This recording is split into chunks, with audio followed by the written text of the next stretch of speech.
Oke, kita mulai saja perkuliahan kita hari ini. Bismillahirrahmanirrahim. Assalamualaikum warahmatullahi wabarakatuh. Waalaikumsalam warahmatullahi wabarakatuh. Waalaikumsalam. Oke, alhamdulillah pada malam hari ini kita bertemu lagi di mata kuliah sistem basis data. Hari ini tidak ada tugas, insya Allah. Sekarang karena kita masuk ke pertemuan 14, pertemuan sebelum terakhir ya. Jadi kenapa sengaja saya minta form kritik saran untuk saran dan masukan bagi perkuliahannya.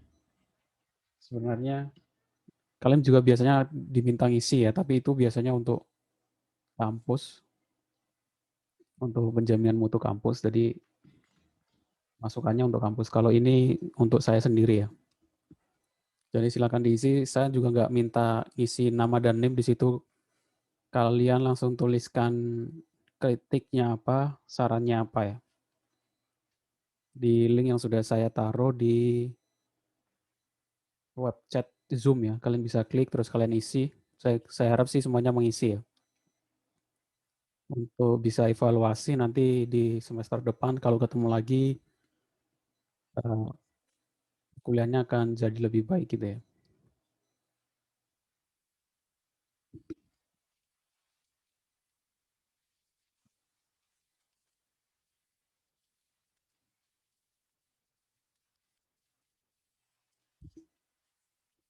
Oke.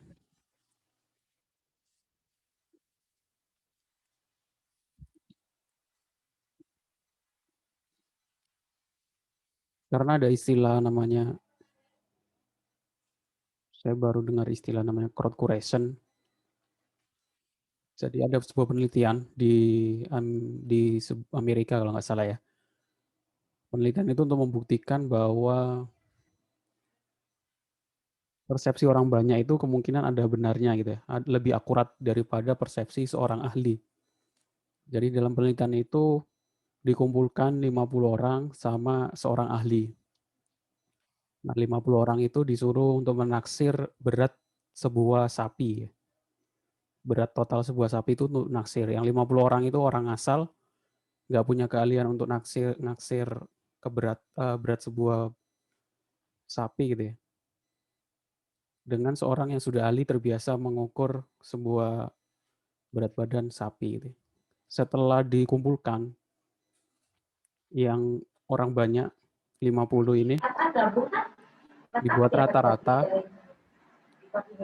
dibandingkan dengan yang seorang ahli yang terbiasa menaksir berat badan sapi. Ternyata akurasi dari seorang ahli itu sekitar 0,8%, mendekat kesalahannya ya. Tapi yang orang banyak itu karena ada yang terlalu tinggi, ada yang terlalu rendah, dan di rata-rata ternyata lebih baik hasil akurasinya dari seorang ahli yang terbiasa naksir berat badan sapi. Itu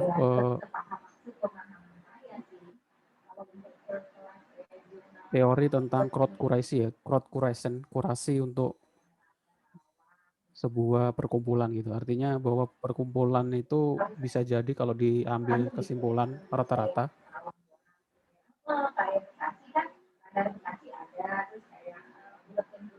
itu ternyata bisa jadi kemungkinan lebih baik daripada seorang ahli yang tapi sendirian dia.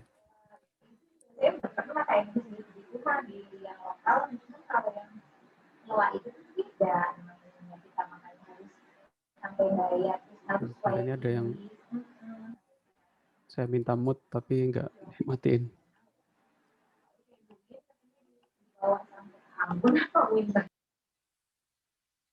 Oke. Sekarang kita masuk ke materi kita hari ini.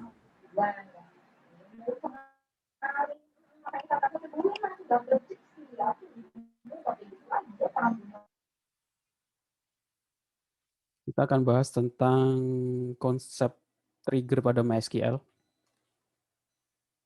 Untuk yang masih belum tahu tentang trigger, nanti kita akan pelajari di hari ini, tapi saya nggak akan ngasih tugas tentang trigger karena dari pertemuan 14 ini saya sudah ngasih, nanti akan saya bahas tentang soal UAS-nya, project-nya, salah satunya tentang trigger ya.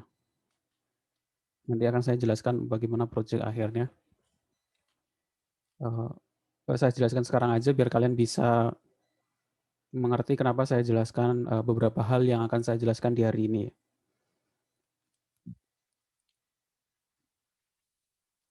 Untuk project UAS-nya, lanjutan dari sebelumnya. Mungkin kemarin saya sudah bilang ya, untuk project UAS, presentasi sistem yang dibuat dari judul yang diajukan di tugas 8 ya.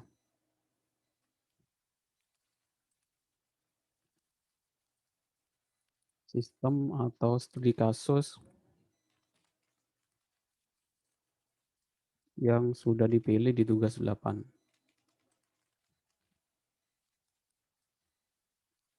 Tugas 8 mungkin yang lupa adalah milih studi kasus, terus kalian ambil desain database-nya, terus kalian implementasikan di bahasa pemrograman PHP, mengkoneksikan, membuat create, update, delete, dan sebagainya. Nah, apa saja aspek yang delay nanti dari presentasi, dan selain presentasi sih kalian juga buat laporannya. Dan buat laporannya. Buat laporannya ya latar belakangnya, terus desain database-nya, ya seperti tutorial sistem ya, proses loginya bagaimana dan lain sebagainya.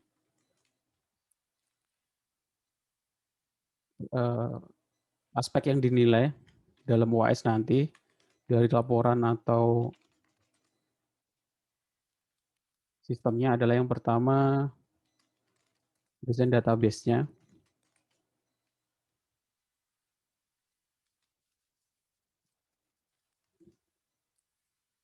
Jadi kalau merasa ragu dengan desain database-nya, kalian bisa tanyakan ke saya atau konsultasikan saja dulu.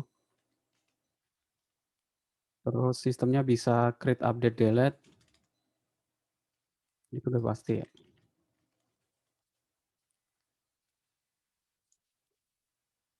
Terus ada data insert untuk masing-masing tabel, kemudian ada proses transaksi.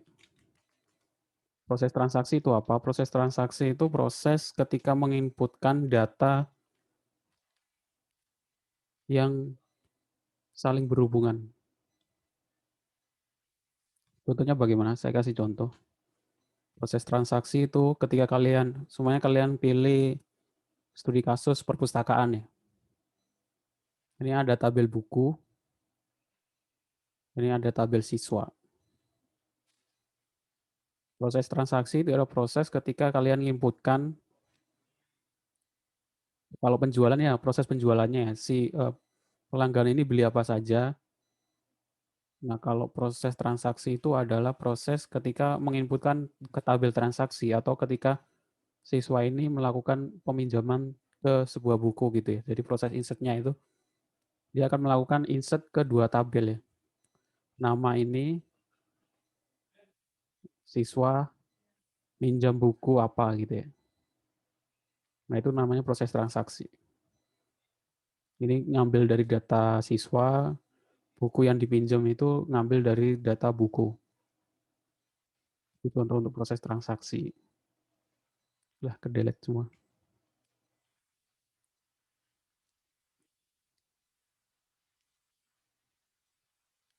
Selanjutnya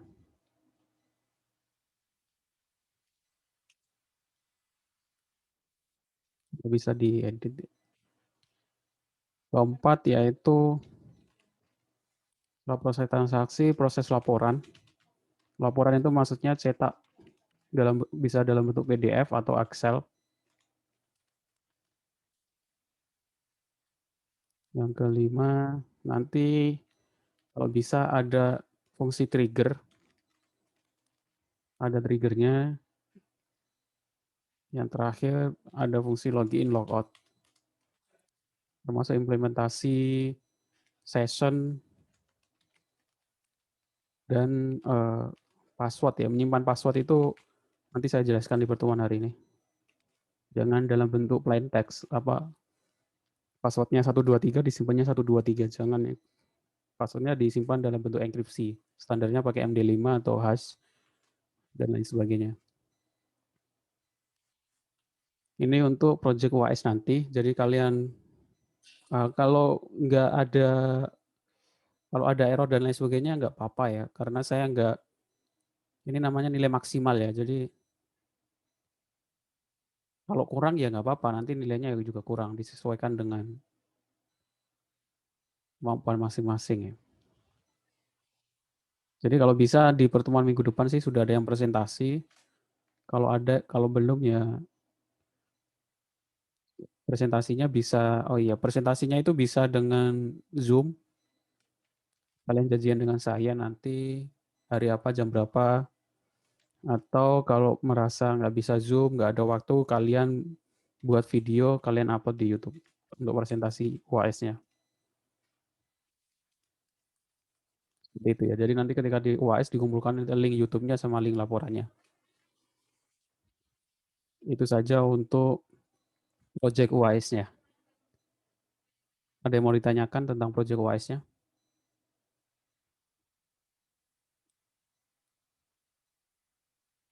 Berarti ambil gampangnya aja. Ini kita ngumpulin link YouTube terus sama link laporan di Google Drive aja gitu kali ya, Pak ya? Iya. Jadi ada ini apa namanya?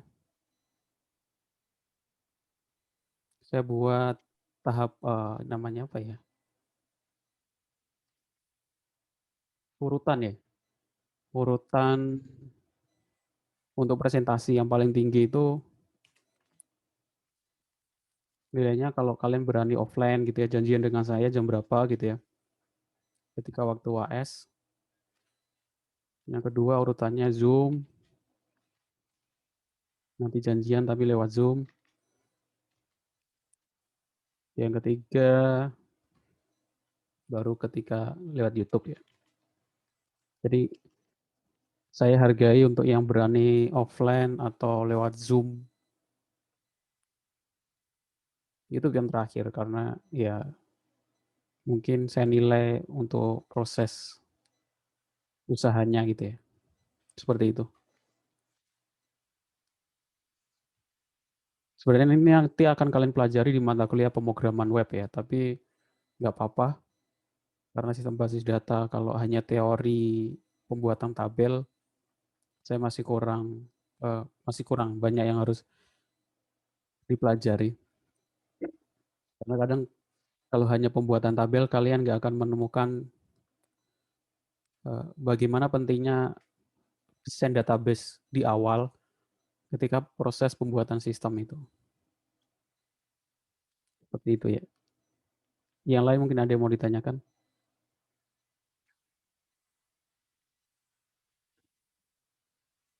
Ya Abdul Aziz dulu nggak apa-apa. Jadi nanti dibikin videonya itu video isi diliatin desain database-nya itu di PHP My Admin atau di screenshot dulu dibikinin PPT atau diliatin di homepage yang di PHP adminnya itu Pak, yang tampilan dari PHP-nya itu.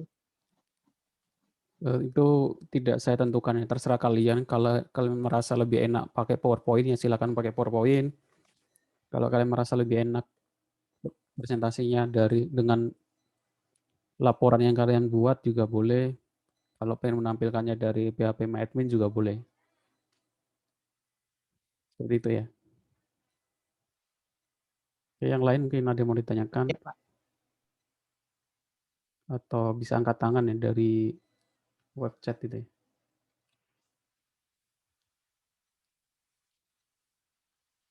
Yang lain ada yang ditanyakan? Pak, ya.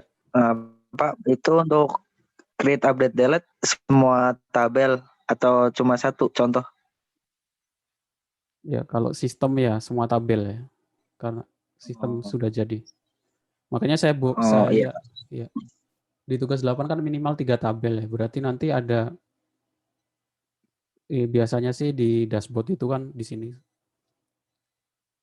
Dashboard itu ya, menu home pertama, kedua itu biasanya istilahnya master data. Master data ini proses create update delete ya. Master data siswa, master data buku, master data barang gitu ya. Nanti masing-masing satu tabel ya. Baru nanti bawahnya proses transaksi gitu ya. Proses peminjaman atau proses jual beli dan lain sebagainya. Biasanya yang bawah mungkin logout. Oh, bawahnya lagi laporan gitu ya. Nanti saya akan jelaskan hari ini tentang pembuatan laporan. Baru yang bawahnya itu mungkin menu logout di paling bawah atau di kiri kanan atas. Standarnya seperti itu.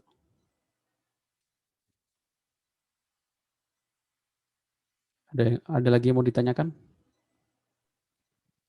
Pak, CRUD-nya kita pakai Visual Studio, Visual Basic atau pakai apa ya? Pakai apa? Untuk bikin CRUD-nya kita pakai Visual Basic apa mau pakai pemrograman web itu terserah kita juga. Oh, kalau ada yang pengen, sebenarnya dari awal sudah saya tulis ya. Karena ini bukan mata kuliah pemrograman web, kalian buat sistem boleh dengan bahasa pemrograman apa saja ya. Saya nggak mewajibkan pakai PHP. Saya ngasih contoh PHP karena yang paling umum dipakai. Dan nggak mungkin kan saya ngasih contoh semua bahasa pemrograman. Jadi saya pilih salah satu aja. Jadi kalau kalian pengen pakai VB ya silakan. Yang penting sama ada create update delete, proses transaksi, laporan, trigger, login, logout ya. Mau pakai Python juga boleh, pakai JavaScript juga boleh. Mungkin yang sudah terbiasa dengan framework PHP-nya juga nggak apa-apa pakai framework PHP, entah itu CI atau Laravel dan lain sebagainya. Tapi sebelum kalian jelaskan sistem yang kalian buat, jelaskan dulu desain database-nya ya. Seperti itu.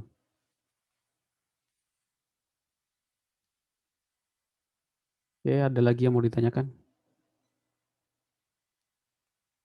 Mau pakai Java juga boleh, kalau terbiasa menggunakan Java.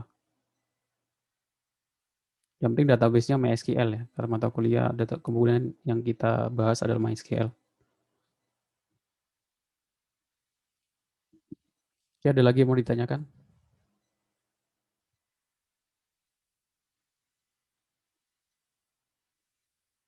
Nanti kalau masih ada yang mau ditanyakan, silakan ditanyakan ya di luar perkuliahan.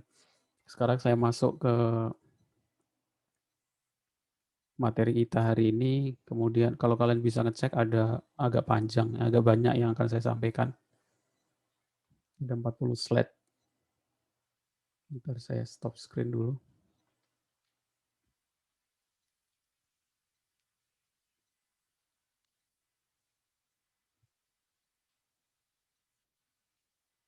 Nah, hari ini saya jelaskan trigger, sehingga saya nanti juga meminta kalian untuk mengimplementasikan trigger dalam sistem yang kalian buat. Nah, untuk yang masih belum pernah dengar trigger itu apa, definisinya saya jelaskan hari ini. Bentar saya full screen dulu ya. Oh, enggak, belum kelihatan.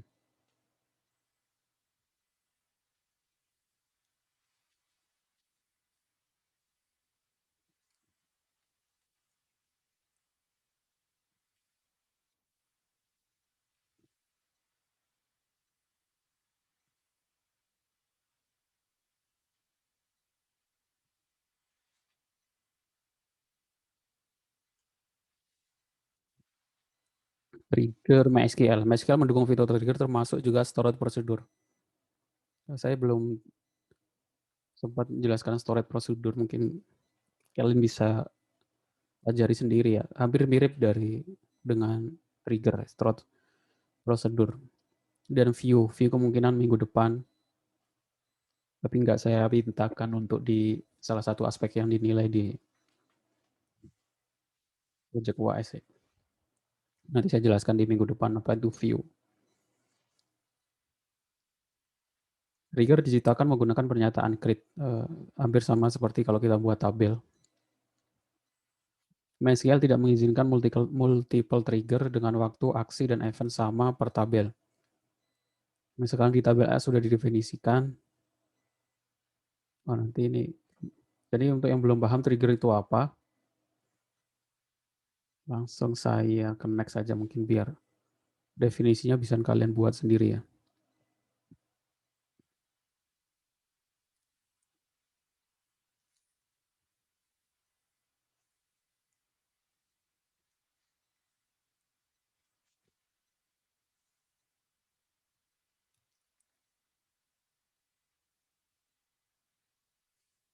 Nah, di sini contoh pembuatan trigger. Create trigger, kita buat trigger. Ini nama triggernya, update alamat mahasiswa. Before update on mahasiswa for each row, artinya di sini ada tabel mahasiswa. Sebelum proses update di tabel mahasiswa, kita melakukan insert di tabel log mahasiswa. Definisinya trigger itu kalau mungkin sering baca gitu ya, bahasa Indonesianya itu pemicu ya. Biasanya kan ada istilah jangan gampang ke trigger. Ini yang sering baca di media sosial mungkin sering menemukan istilah trigger ya, pemicu. Jadi trigger itu maksudnya sebuah pemicu yang akan dijalankan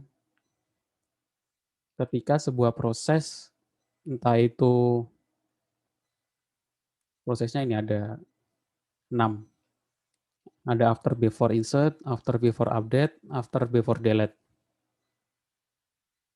Contoh yang paling sering digunakan sih stok barang ya.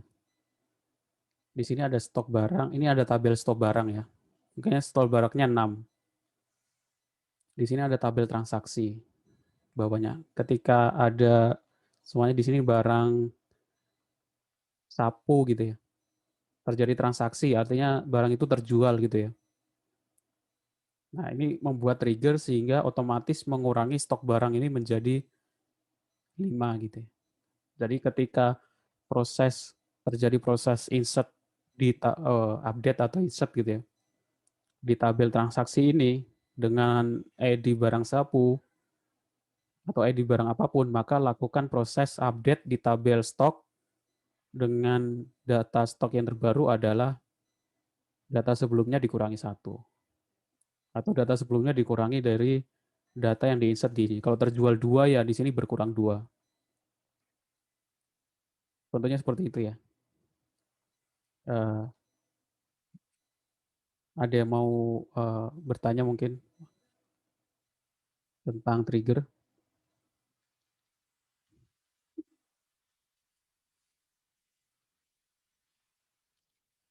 Contoh lainnya di sini saya buat contoh lainnya adalah ada tabel mahasiswa. Nah, ini tabel log mahasiswa. Kita akan melakukan proses membuat trigger yang sistem itu akan ketika terjadi perubahan pada alamat mahasiswa, itu tersimpan di log mahasiswa. Jadi alamat lama itu apa, alamat yang baru itu apa. Jadi ketika pengen tahu nama mahasiswa Fake ini alamatnya sekarang Bandung. Apakah sebelumnya pernah berubah data gitu ya? Atau datanya pernah berubah atau pernah berpindah tempatnya? Kita bisa lihat di tabel log mahasiswa. Karena kita buat trigger ketika terjadi perubahan pada alamat di tabel mahasiswa, kita masukkan ke tabel log mahasiswa, NIM-nya berapa, alamat lama yang diupdate berapa, alamat barunya apa, terus kita simpan waktu perubahan tersebut. Ini proses pembuatan tabelnya, ini isi datanya, terus ini proses pembuatan tabel log mahasiswa. Setelah itu kita buat triggernya. Kita tulis seperti ini di MySQL ya. Create trigger, terus ini terserah, ini nama triggernya. Aturannya seperti itu ya. Before ini bisa ganti before atau after sama saja ya. Kalau sesuai studi kasusnya. Terus update artinya ketika terus proses query update di tabel tersebut. Bisa insert, bisa update, bisa delete. On tabel mahasiswa. For each row artinya untuk semua isi tabel ya. Begin dan end ini untuk mulai sintak yang digunakan ketika trigger itu dipicu ya. Ketika trigger itu terpicu, kita jalankan query ini insert into tabel log mahasiswa, set name adalah all name. Ini fungsi yang bawaan kalau kita menggunakan alt name artinya data sebelumnya. Alamat lama alt titik alamat, alamat baru new titik alamat, terus untuk menyimpan waktu proses terjadinya itu kita menggunakan fungsi no. No itu akan menghasilkan menyimpan data jam dan waktu saat itu jam server ini ya, bukan jam komputer. Jam server tempat MySQL itu untuk menyimpannya, untuk bisa kita lihat bahwa proses update delete-nya itu di jam berapa, hari apa, tahun berapa.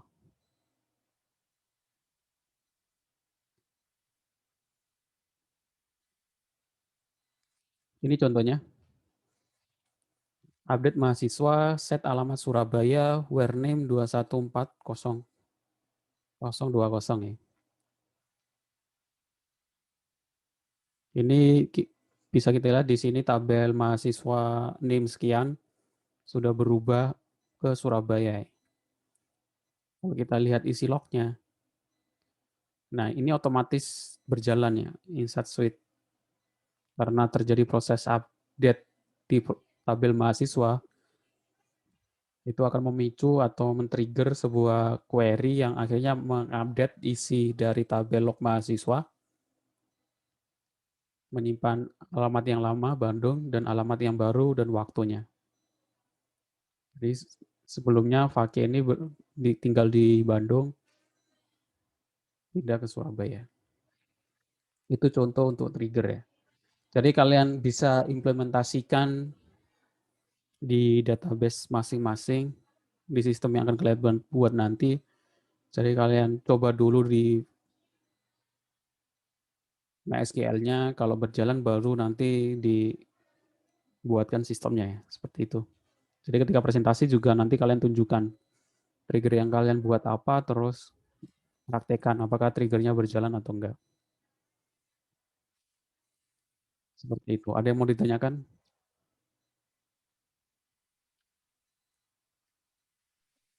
Mau tanya dong Pak. Iya, silakan.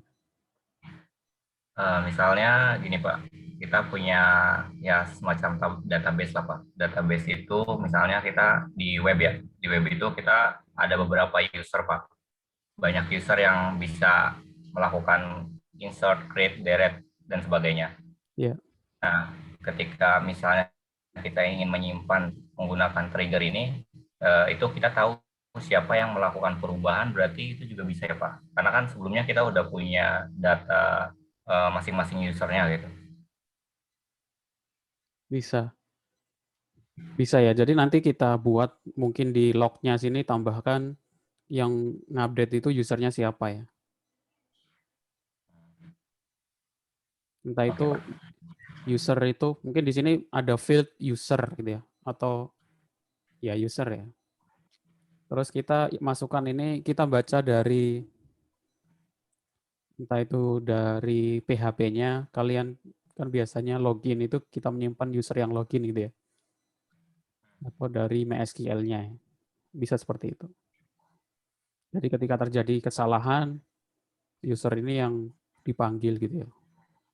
Mungkin untuk sebuah transaksi laporan dan lain sebagainya, nanti yang membuat laporan nanti biar sistem juga bisa mencatat untuk siapa yang buat laporan. Itu juga bisa.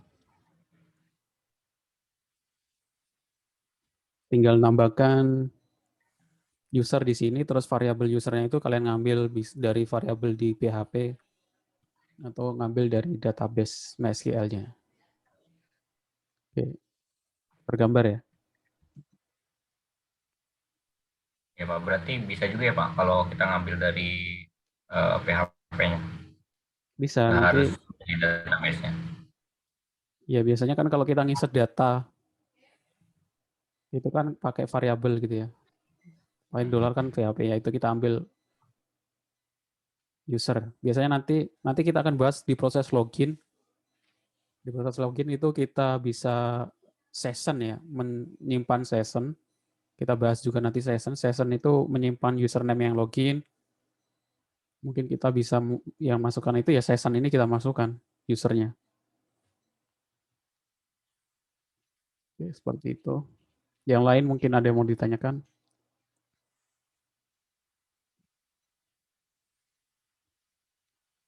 Sekarang saya jelaskan untuk proses laporan ya, sebelum ke proses login dan logout.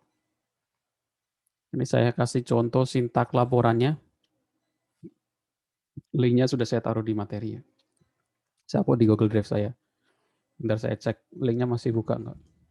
Karena ini dari mata kuliah manajemen basis data sebelumnya.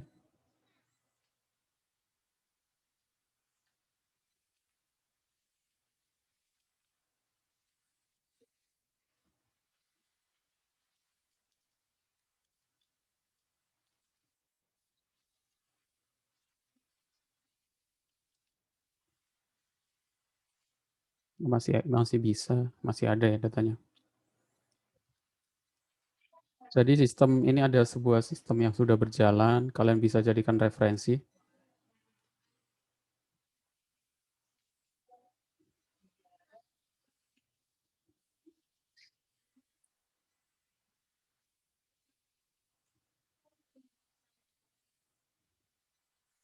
Sistemnya sebelumnya saya ambil dari GitHub ya, ini yang buat Didi Sajali, nggak tahu orang mana ya.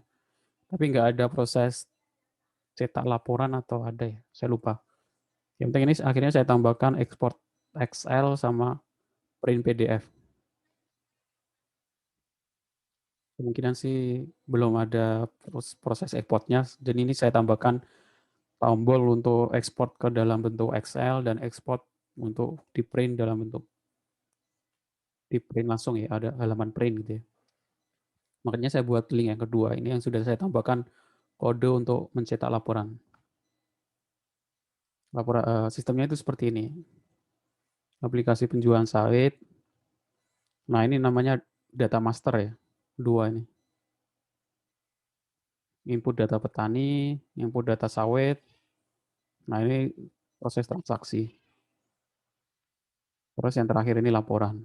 Laporan itu isinya ini, kalau kita klik, apakah kita pengen cetak laporan dalam bentuk Excel atau dalam bentuk PDF yang langsung di print. Kodenya bagaimana? Sangat mudah sih kode untuk ini proses insert data petani, artinya tabel master ya, tabel petani ini otomatis. Terus ini ada tabel insert data sawit, jenis buah, harga jual, potongan, berapa persen. Nah, ini proses transaksi itu seperti ini. Pilih petani, dia otomatis muncul. Ini namanya drop down, dinamis drop down ya. Jadi drop down ini, menu drop down ke bawah ini dia ngambil dari data tabel petani ya, bukan insert manual. Jadi otomatis karena kita sudah punya data petani siapa saja, ya kita tampilkan di sini. Terus ini ngambil dari tabel sawit. Jadi di sini ada buah pasir, di sini ada buah besar, berarti di sini muncul pilih buah pasir atau buah besar. Ini juga bisa diimplementasikan di studi kasus lain, contohnya perpustakaan. Di sini mungkin data siswa yang sudah terdaftar itu siapa saja kalian tampilkan. Di sini daftar bukunya gitu ya. Buku yang ada di transaksi itu apa saja. Jadi ketika kita pilih, soalnya contohnya siswa atas nama SS gitu ya, meminjam buku matematika, kita simpan. Jadi otomatis kita menyimpan tabel transaksi. ID dengan name mahasiswa sekian, nyimpan buku minjam buku matematika, tapi yang disimpan itu kan ID-nya ya di proses transaksi itu, foreign key-nya, terus simpan seperti itu. Ini contoh untuk tabel transaksi dan akhir laporan ya. Laporan formatnya disesuaikan dengan kasusnya masing-masing ya. Kalau penjualan ya mungkin laporan per hari atau per bulan, atau bisa lebih detail, bisa dipilih per hari, per bulan, per minggu ya. Terserah kalian, saya nggak minta lebih kompleks, yang penting bisa ada menu laporan.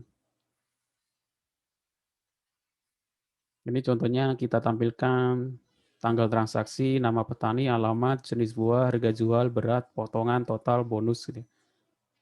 Ini tambahan kayaknya. Terus di sini ada untuk tanda tangan kalau dicetak. Ini untuk ekspor dan ini untuk print. Sintaknya saya taruh di next. Export XL. Sintaknya cuma ini, mana ya?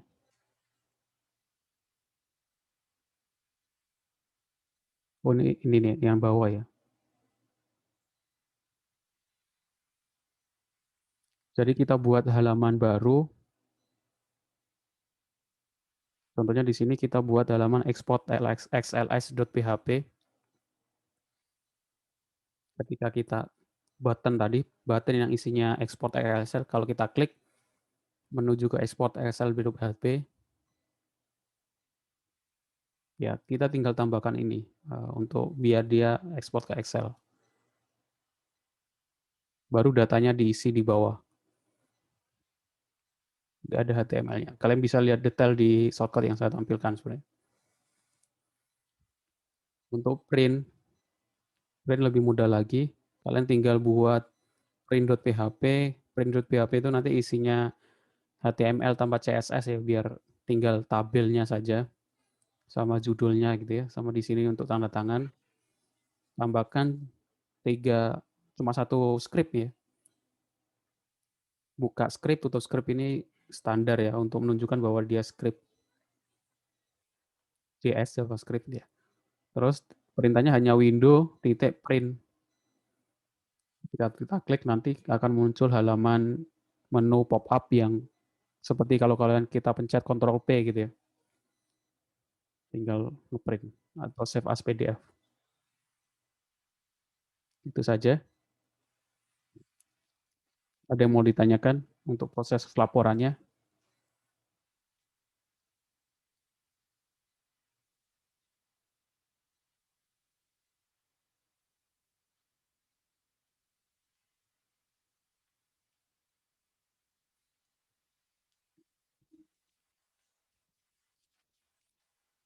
Kalau nggak ada, saya lanjutkan ke proses login. Jadi itu bagian dari aspek yang dinilai. Kalau nanti kalian sistemnya nggak ada ya berarti berkurang berapa poin gitu ya. Jadi nggak, yang penting presentasi ya. Nggak usah takut nanti kalau error, nggak apa-apa ya. Kalau error disampaikan errornya apa, nanti mungkin saya adakan revisi ya. Jadi kalau saya lihat sekalian tanya errornya di bagian mana, kalau bisa diperbaiki ya diperbaiki. Terus selanjutnya proses login. Nah, untuk masuk ke proses login kita harus mengenal dulu apa yang namanya session. Session itu sesuatu fungsi dalam PHP untuk mengecek apakah seseorang itu sudah login atau belum. Merupakan data yang disimpan dalam suatu server yang dapat digunakan secara global di server tersebut. Jadi seumpama ada halaman admin.php. Di situ kalau ada sessionnya, dicek untuk mengecek sessionnya berisi atau enggak, ada isinya atau enggak. Kalau sesinya kosong, berarti dia belum login, enggak boleh mengakses admin.php gitu ya. Penjelasan sederhana seperti itu. Cara mulainya bagaimana? Jadi untuk kita bisa menggunakan session, kita menggunakan session start untuk memulai proses fungsi session ya. Kalau selesai atau ketika kita pengen logout, namanya session destroy. Nanti saya ada contohnya untuk proses loginnya. Nah, untuk menambahkan data pada session, seperti kalau kita ngasih variabel ya, kalau di C++ kan integer, nama sama dengan Dwi gitu ya. Tapi kalau di PHP kan nggak ada tipe data ya. Jadi ini kita tulis session start.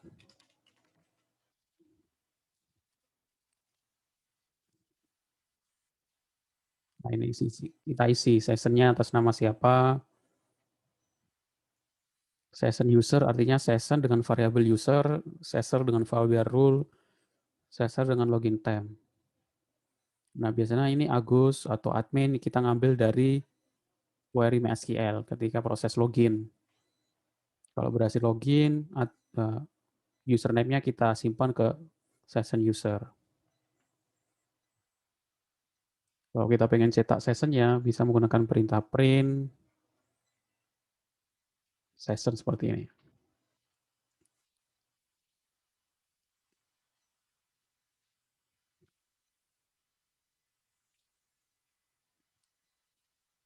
Untuk membacanya ya kita tinggal, kalau kita pengen tahu isi session user itu isinya apa gitu ya. Karena di sini kita isi dengan Agus PH. Ada session user. Kita pengen tahu isinya itu apa ya, kita menggunakan perintah echo ya. Atau print boleh, echo boleh. Ada dua cara untuk mencetak di PHP. Echo session user nanti akan mencetak Agus PH. Artinya di dalam variabel session user ini isinya adalah Agus PH. Itu cara untuk membaca data session. Untuk menghapusnya sama, bisa menggunakan unset atau bisa menggunakan destroy. Session user atau session yang lainnya, sesuai dengan kondisi sistem kita.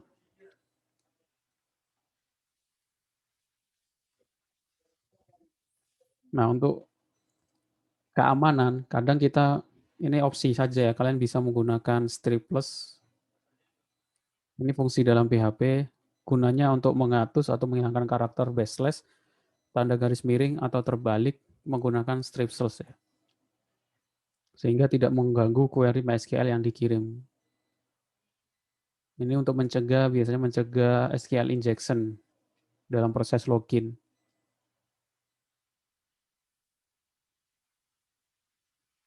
Termasuk MySQL escape string. Jadi fungsi ini merupakan salah satu kegunaan yang dapat mencegah SQL injection. Nanti saya kasih contoh SQL injection ya. Contoh bagaimana seseorang bisa login tanpa harus mengetahui username dan passwordnya.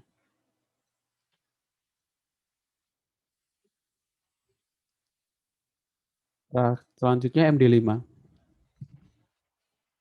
MD5 itu apa? MD5 itu sebuah singkatan dari Message Digest Algorithm, yaitu sebuah enkripsi data.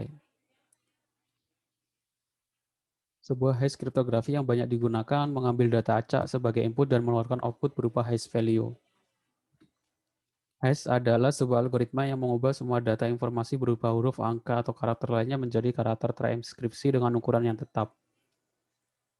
Data yang sudah dienkripsi melalui fungsi hash tidak dapat dikembalikan dengan deskripsi. Jadi perbedaan kriptografi ya, dalam masalah kriptografi, enkripsi itu istilah untuk sesuatu yang kalau kita rubah sebuah data, kita enkripsi, kita bisa kembalikan, bisa kita dekripsi.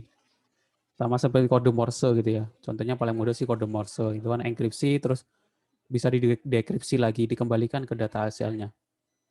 Nah, kalau MD5 ini tipenya hash. Hash itu sebuah enkripsi yang nggak bisa dikembalikan ke data aslinya. Seperti itu.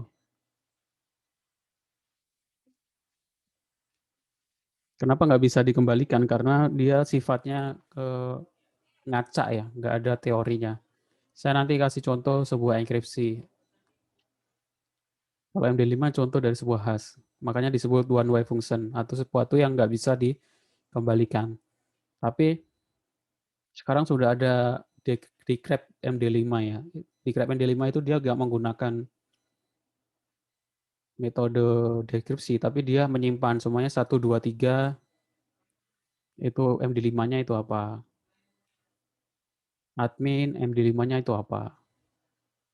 Nah, ini dihafalin. Kalau MD5-nya sekian, berarti admin.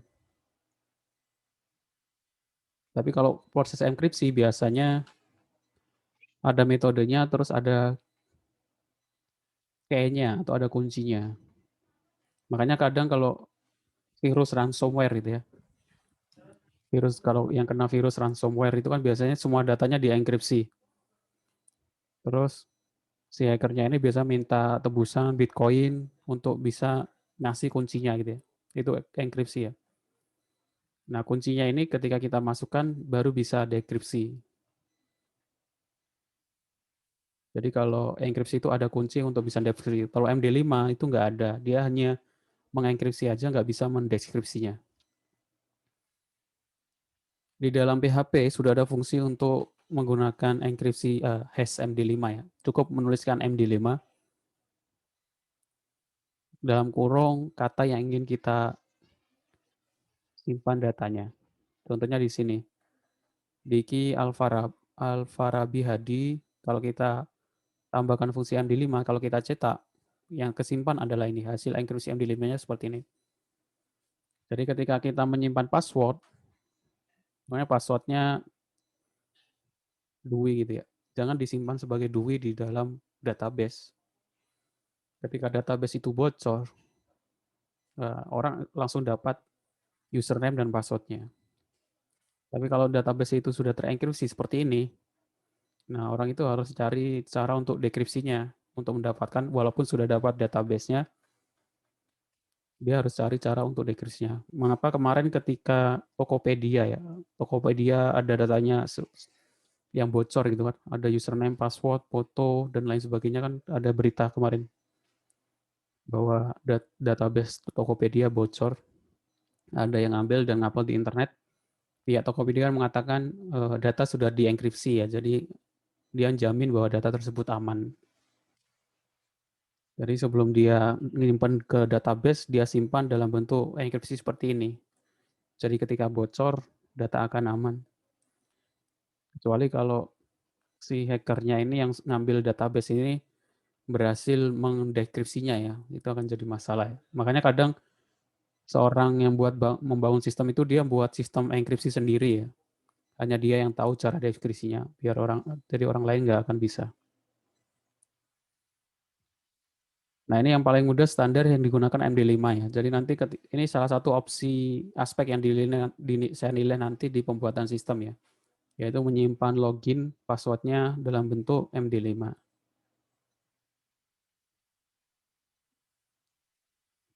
Kalau ada yang mau ditanyakan langsung angkat tangan aja ya, atau ngomong aja langsung ya. Nggak apa-apa, saya disela nggak apa-apa. Ini tadi contoh dari MD5. Sekarang contoh dari enkripsi yang bisa didekripsi, ada teorinya itu base64 encode. Ini biasanya digunakan untuk enkripsi URL juga ya. Saya kasih contoh enkripsi URL itu biasanya kalau kalian lihat di Google.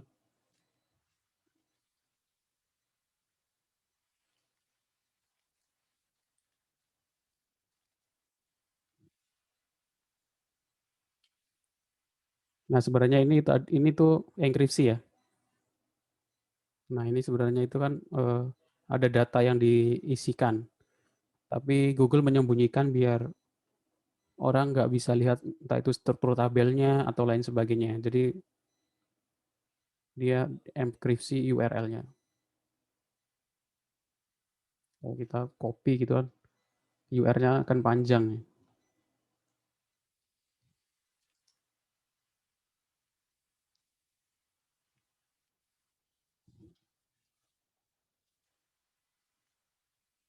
Nah, ini entah ini yang disimpan informasi apanya, Google yang tahu ya. Dari sini dan seterusnya gitu ya. Jadi saya kasih contoh enkripsi dalam URL. Ini nggak masuk dalam opsi penilaian, hanya tambahan wawasan aja biar kalian nanti bisa implementasikan di sistem yang kalian buat. Base64 is group of familiar binary to text. Dia enkripsi merubah binary ke dalam bentuk text encode ya. Ini saya ambil dari Wikipedia ya. Penjelasannya itu bagaimana? Base64 itu dia artinya basis 64. 64 itu artinya dari indeks 0 sampai 63. Ini tabelnya ya. Binary-nya sekian, artinya karakternya A.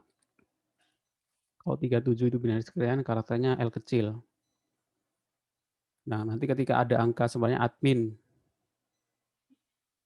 berarti A itu A besar, ini 00. 0, terus D kecil,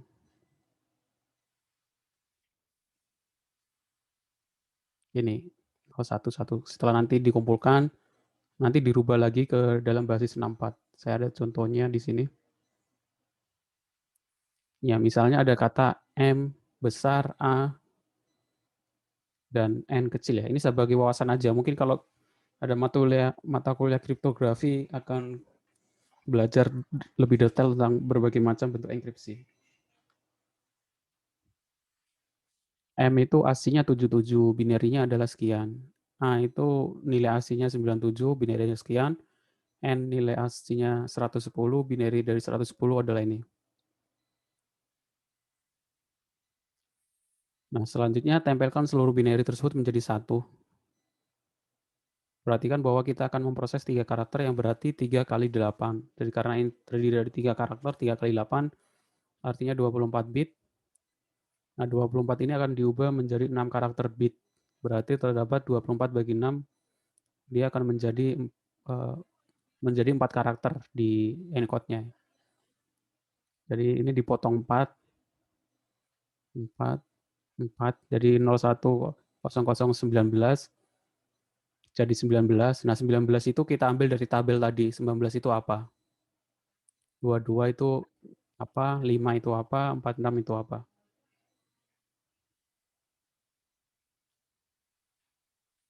Ini ya. Jadi pertama itu M, A, N. Ini saya ambil dari Wikipedia. Nilai ASCII-nya itu 77, 97, 110. Kita rubah ke dalam bentuk biner. Terus kita bagi ke 4 ya. Karena ini totalnya dari bit ini kita gabungkan terus jadi 1 bit itu tadi kan 8 kali 3 24. Dia akan berubah menjadi 6 bit. Berarti 24 bagi 6 menjadi 4 dirubah dibagi ke 4. Ini dirubah ke 4 bagian. 4 bagian masing-masing ini kita jadikan desimal lagi. Terus kita isi dari karakter yang tabel pertama tadi. 19 itu T besar, 22 itu W besar, 5 itu F besar, 46 itu U kecil. Jadi enkripsi dari MAN itu adalah TWFU. Seperti itu. Itu untuk base 6 encode. Contohnya bagaimana untuk enkripsi URL dengan base 64 seperti ini ya. Biasanya kalau kalian menggunakan proses edit gitu kan kalian menggunakan perintah post mengirim ID-nya ke URL gitu ya. Nah, ID 16 atau 17 ini kita enkripsi. Standarnya kan seperti ini. ID sama dengan 17 ya. ID sama dengan 17. Itu kalau orang lain yang mungkin pengen SQL injection dan lain sebagainya, dia akan membaca bahwa di sini ada ID dengan nomor 17 itu ya. Nah, ini termasuk informasi sensitif sehingga kita bisa enkripsi menjadi menggunakan base 64 menjadi seperti ini. Jadi enkripsi dari 17 adalah MTC sama dengan. Untuk implementasinya bagaimana? Ini sama. seperti MD5 lagi tadi, tinggal menggunakan base 64 encode. Jadi ID-nya 17. Bawaan PHP sudah ada fungsi base 64 encode. Isi variabelnya, masukkan ke dalam variabel baru, taruh di URL ya. Contoh PHP ID sama dengan ID baru. Terus untuk deskripsinya, kita menggunakan decode, MD5 decode, base 64 decode.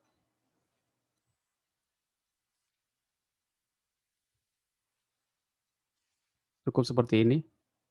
Base 64 decode untuk mendekripsi sebuah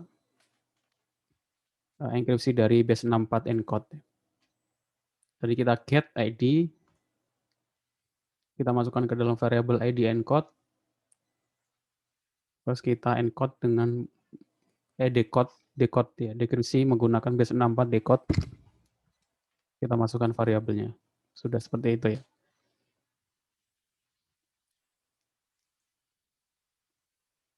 Oke, sampai sini mungkin ada yang mau ditanyakan.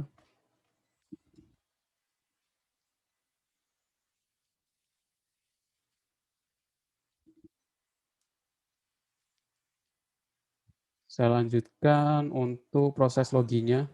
Saya belum menjelaskan tentang proses loginnya. Nanti saya kasih contoh shortcut untuk proses login dan registrasi. Tapi saya nggak memasukkan aspek dalam penilaian registrasi.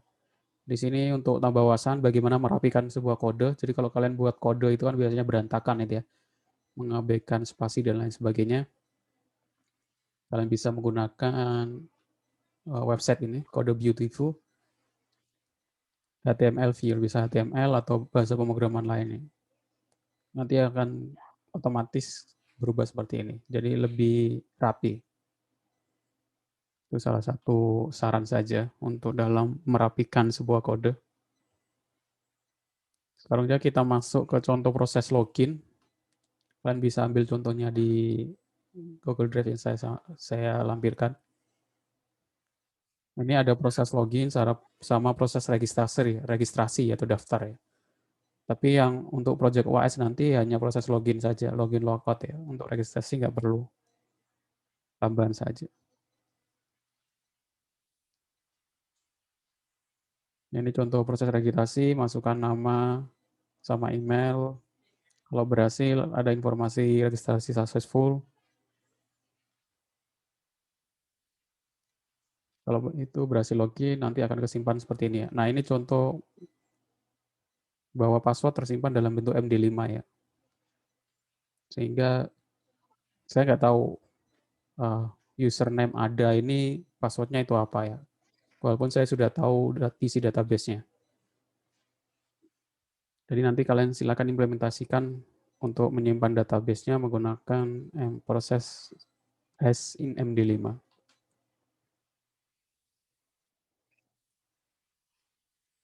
Nah, ini untuk contoh session-nya, session start. Untuk ngecek apakah seseorang itu sudah login atau belum. Kita cek.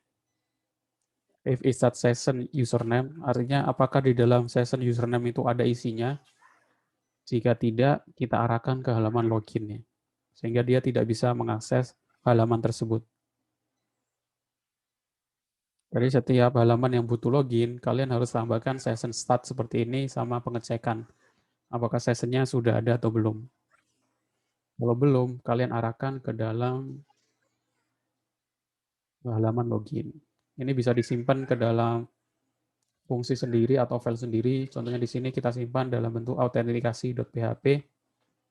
Jadi kita tinggal panggil di semua file yang disyaratkan untuk login terlebih dahulu.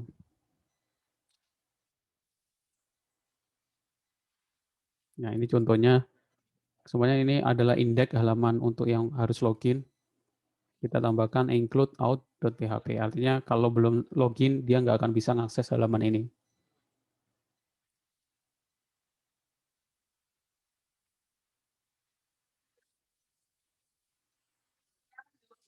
Ini contoh proses loginnya, jadi proses menginsert isi dari sessionnya. Kita cek menggunakan STS Spaces untuk menghindari SQL injection ya. Terus itu kita select from user where username and password. Nah, ini cara untuk nyimpan MD5-nya itu ketika proses query insert, kalian tinggal tambahkan MD5 nama variabelnya.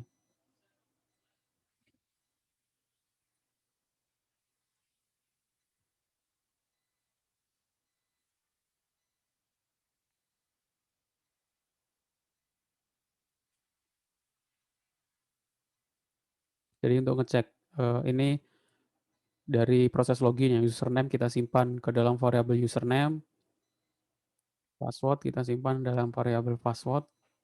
Apakah username dan passwordnya itu sama dengan yang di database? Kalau iya, session username kita simpan ke session username, terus kita arahkan ke halaman index. Artinya dia sudah berhasil login. Jadi untuk proses registrasi,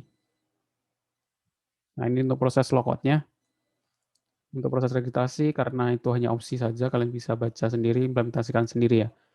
Nah untuk proses logout, hanya seperti ini ya.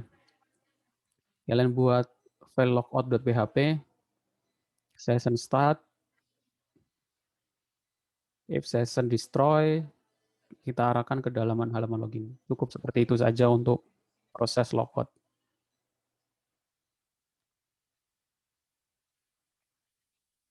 Oke. Terakhir, saya kira cukup penjelasan saya. Mungkin kalau ada yang mau ditanyakan, silakan kalau ada yang mau ditanyakan.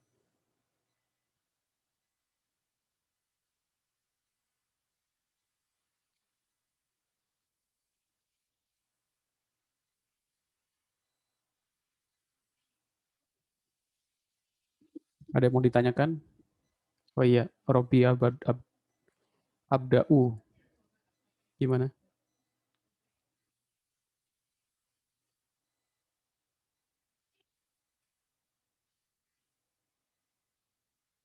Ini ada yang angkat tangan?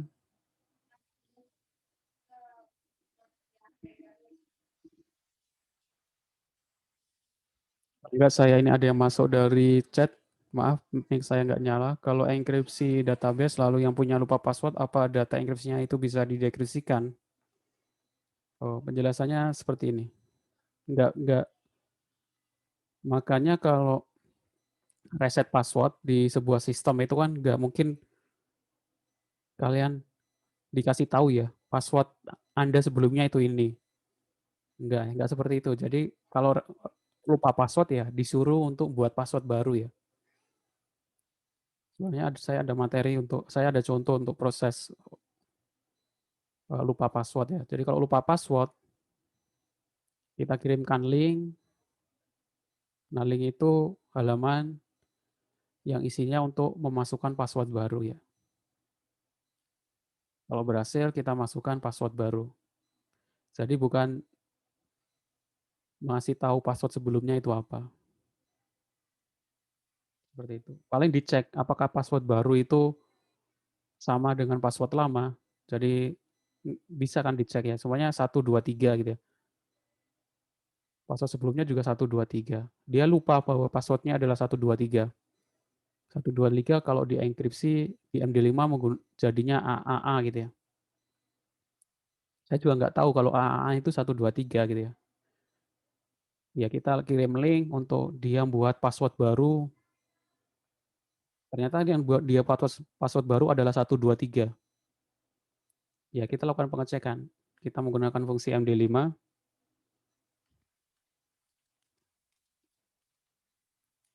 1, 2, 3 seperti ini ya. Kalau ternyata cocok dengan password sebelumnya, kita kasih tahu informasi bahwa password tidak boleh password yang dimasukkan adalah password yang lama gitu. Gunakan password yang baru seperti itu. Yang lain mungkin ada yang mau ditanyakan?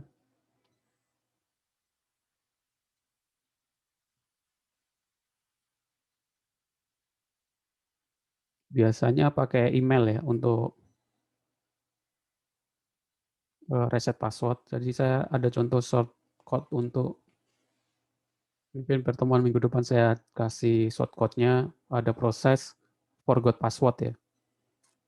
Jadi ketika diklik forgot password, sistem akan otomatis ngirim email, ngasih linknya. Linknya itu biasanya kita kasih variabel waktu 10 menit ya. Jadi kalau sudah 10 menit, link itu nggak berlaku. Jadi dibatasi. Kalau nggak dibatasi nanti dia bisa gonta-ganti password berkali-kali. Seperti itu. Oke, yang lain mungkin ada yang mau ditanyakan?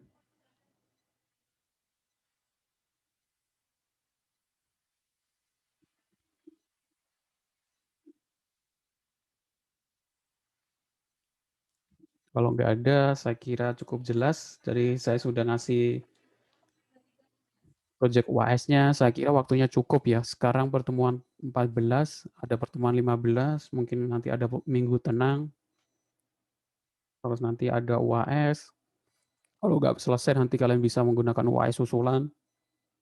Jadi waktunya bisa 4 minggu sampai 5 minggu. Saya kira cukup untuk buat sistem. Apalagi kan sudah bagian kalau udah ngerjakan tugas 8, udah nyicil dari desain database-nya, terus create update delete-nya, tinggal menambahkan ke menu-menu yang lain yang belum.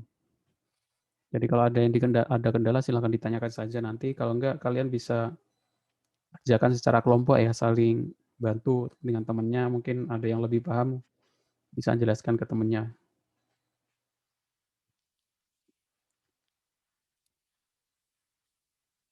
Saya cukupkan pertemuan kita hari ini. Kalau nggak ada yang ditanyakan lagi. Terima kasih untuk yang sudah datang. Saya akhiri. Assalamualaikum warahmatullahi wabarakatuh. Waalaikumsalam.